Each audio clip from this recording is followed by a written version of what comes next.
Kita harus merasa bersyukur bahwa kebenaran itu boleh kalah, tapi kebenaran tidak boleh salah. Itu yang terbukti dari kemarahan seluruh pecinta sepak bola dan pemain sepak bola dan semua stakeholder pecinta sepak bola yang fair play dan sportivitas tinggi dengan menghancurkan Amerika Serikat karena ulah Donald Trump dan Gianni Infantino.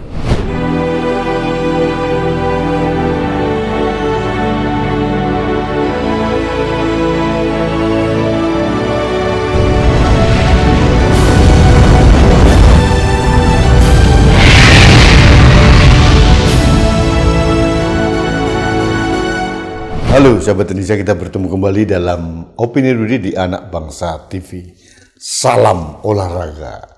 Kali ini saya tidak membahas tentang politik dalam negeri di Indonesia, tapi kita bicara tentang politik sepak bola atau sepak bola dan politik.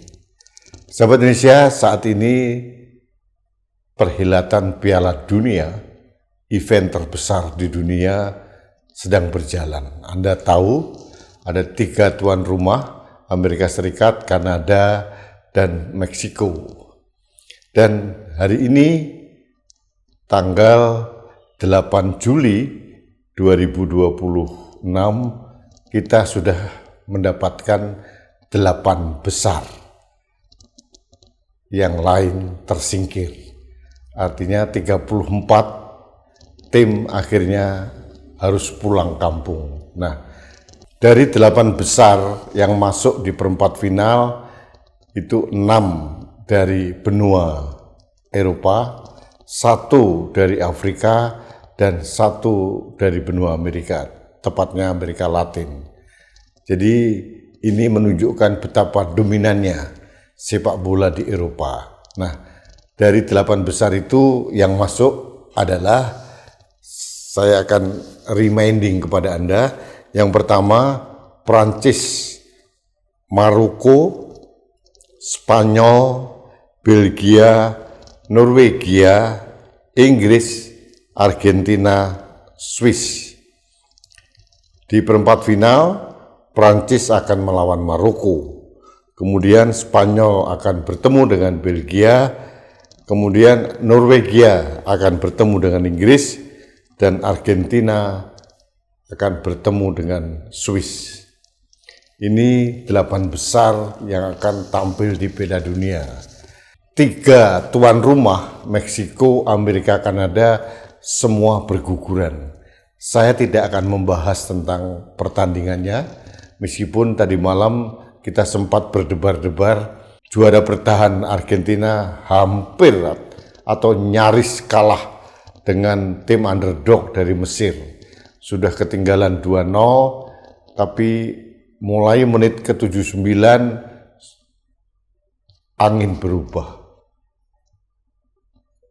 Argentina dengan kekuatan mental juara akhirnya bisa melesakkan 3 gol. Kunci dari Argentina adalah 2M, mental dan Messi, itu menurut saya. Jadi memang tidak bisa kita bantah mental juara dari Argentina, dan leadership dari seorang Messi memang luar biasa. Nah, yang akan saya bahas adalah Amerika Serikat.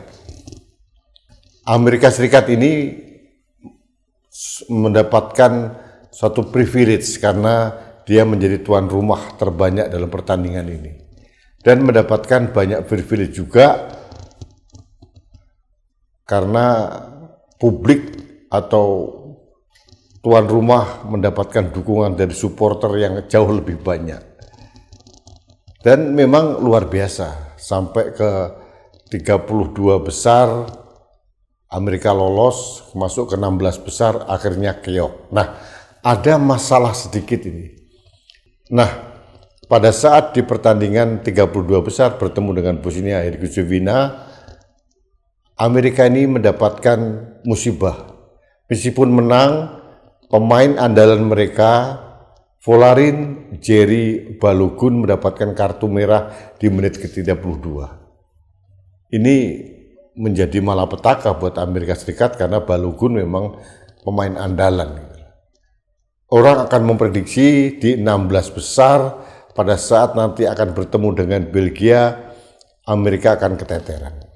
Tapi drama terjadi.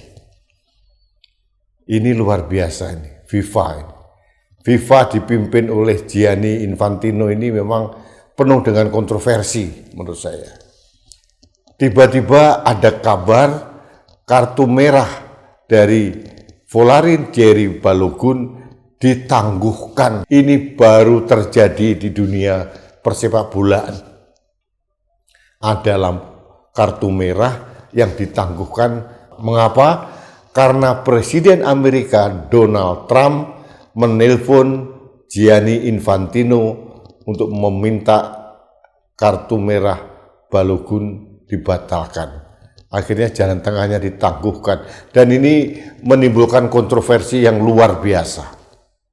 Aneh bin ajaib. Dan kita bisa mengecam keras dua orang makhluk ini yang merusak citra sepak bola.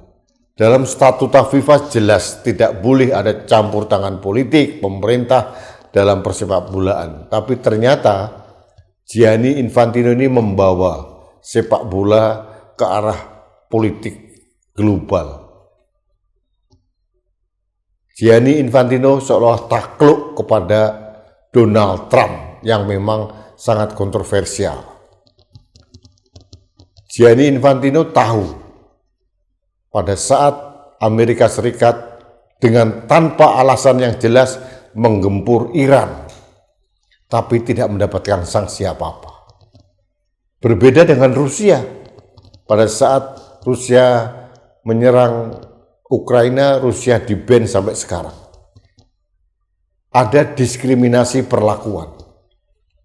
Israel berapa kali menggempur Lebanon, menggempur Palestina, menggempur Iran, tapi tidak mendapatkan sanksi dari Gianni Infantino. Ada perlakuan berbeda. Ini sudah terlihat jelas. Malah kalau Anda mungkin mendengar, sebelum perhelatan Piala Dunia 2026 ini, ada usul dari Donald Trump supaya Iran digugurkan saja dari kepesertaan di Piala Dunia. Karena waktu itu Amerika masih bermusuhan dengan Iran sampai sekarang. Dan seenak udelnya Donald Trump mengusulkan agar Iran diganti oleh Italia. Italia sudah tersingkir dalam babak persiapan pra-Piala Dunia. Ini aneh bin ajaib. Untung tidak jadi. Tapi kontroversi ini masih berlanjut. Donald Trump menelpon Gianni Infantino agar Folarin Jerry Balogun ditangguhkan kartu merahnya dan dikabulkan dan diakui oleh Infantino. Dua orang ini adalah dua orang yang mencemari sepak bola di dunia. Sportivitas, fair play dari sepak bola dihancurkan oleh dua orang yang bernama Donald Trump dan Gianni Infantino. Tapi apakah tidak ada balasan? Ada balasannya. Jadi sahabat Indonesia, inilah karma yang diterima oleh Amerika Serikat dan saya puas. Sebagai penggemar sepak bola, saya puas sekali. Amerika dihajar habis, tuan rumah dihajar habis oleh tim yang tidak terlalu diunggulkan, Belgia. Belgia saat ini sudah tidak seperti Belgia 4 tahun yang lalu. Pada saat masih ada Eden Hazard misalkan atau yang pemain-pemain hebat yang lain. Tapi dengan Belgia yang sekarang bisa menaklukkan, menghancurkan Amerika Serikat. Belgia itu seolah-olah diberikan kekuatan oleh pecinta sepak bola dunia dan para pemain sepak bola seluruh dunia yang menjunjung tinggi fair play dan sportivitas untuk memberikan hukuman kepada Amerika Serikat dan Donald Trump serta Gianni Infantino. Hajar habis-habisan 4-1 sehingga Amerika gagal lolos ke perempat final. Ini kegembiraan yang luar biasa. Jadi sahabat Indonesia, Anda mungkin melihat keanehan ini, dua-dua menjadi kehebohan dunia lah. Jadi memang menurut saya, kalau olahraga sudah diintervensi dengan kepentingan politik, ini jadinya seperti ini. Dan Gianni Infantino seolah membuka pintu untuk diintervensi. Ini sudah kegenitan.